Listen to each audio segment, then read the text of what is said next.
ایک شخص دیہات سے آیا، ایک دیہاتی شخص تھا، عرابی، ایک بدو۔ آقا علیہ السلام کی موجودگی میں آپ مجلس میں مسجد نبوی میں تشریف فرما تھے، صحابہ کرام کا حلقہ تھا، اور وہ مسجد نبوی کے اندر آیا، اس کو کچھ بوجھ ہوا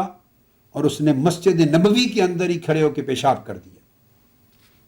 اس کو آداب معلوم نہیں ہے، نئے نئے لوگ ہیں، بدو ہیں، دور جاہلیت سے نکلے ہیں، دور کفر سے نکلے ہیں، اسلام کی پوری تعلیم ابھی نہیں لی، آقا علیہ السلام کی مجلس و صحبت میں بیٹھنے اور دین کے سیکھنے کا موقع نہیں ملا، تعلیم نہیں لی، کنسیپٹس پرانے ہیں، صرف کلمہ پڑھ لیا ہے، باقی احکام اور مسائل اور آداب تو ابھی نہیں سیکھے۔ تو اس شخص نے آ کے مسجد نبوی میں ہی پیشاب کر دیا، اور وہ کر رہا تھا، ابھی ختم نہیں کیا، کر رہا تھا۔ اتنے میں دوڑے صحابہ کرام، انہوں نے سختی سے اس کو روکنا چاہا، آقا علیہ السلام نے ان کو وہیں روک دیا، خبردار مت روکو، بیچارہ پیشاب کر رہا ہے، اس کا پیشاب کہیں رک نہ جائے تمہاری ڈانٹ ڈپٹ سے، اس کو تکلیف ہوگی، اس کا پیشاب ہو لینے دو، اگر تم نے ڈانٹا اور ڈپٹا تو اسی حالت میں وہ روک لے گا، اس کے لیے باعث تکلیف بن جائے گا۔ آقا علیہ السلام نے روک دیا، خبردار اس کو ڈانٹ ڈپٹ مت پلاؤ، مت جھڑکو، خاموش رہو۔ آگے حدیث کے لفظ ہیں، انس بن مالک فرماتے ہیں فلما قضا بولہ، جب وہ پیشاب کر چکا، ختم کر چکا، اس کے بعد آقا علیہ السلام نے صحابہ کرام سے فرمایا اب جاؤ، اسے کچھ نہ کہو، ڈول لے کر پانی کا، وہ جہاں اس نے پیشاب کیا ہے وہاں اس کو ایک دو ڈول بہا دو اور اس جگہ کو دھو دو، بس پانی کے ایک دو ڈول بہا دو وہاں اور اس جگہ کو دھو دو۔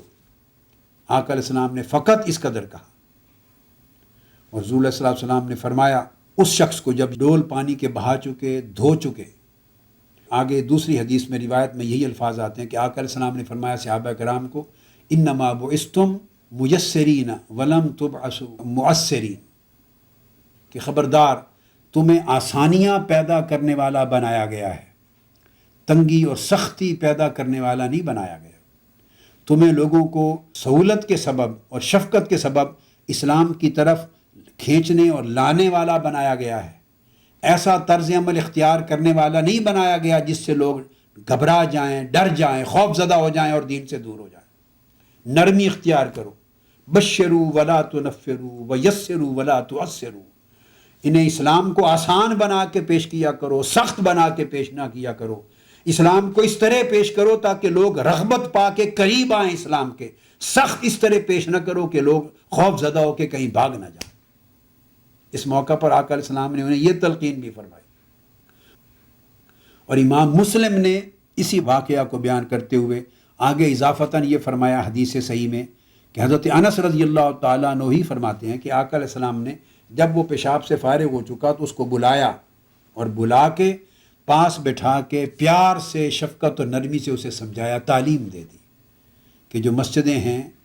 ان میں پیشاب اور پاخانہ وغیرہ نہیں کیا جاتا، ان میں عبادت کی جاتی ہے، نماز پڑھی جاتی ہے، قرآن پڑھا جاتا ہے، اللہ کا ذکر کیا جاتا ہے۔ تو مسجدوں کی جو یوٹیلیٹی ہے، کیا استعمال ہے، ان کا تقدس کیا ہے، اس میں کیا کیا اعمال کیے جاتے ہیں، کیا کیا نہیں کیے جاتے، آقا علیہ السلام نے اسے آرام سے بیٹھ کے پھر احکام سمجھا دیے، تعلیم دے دی۔ یہ طرز عمل حضور علیہ الصلوۃ والسلام کا تھا۔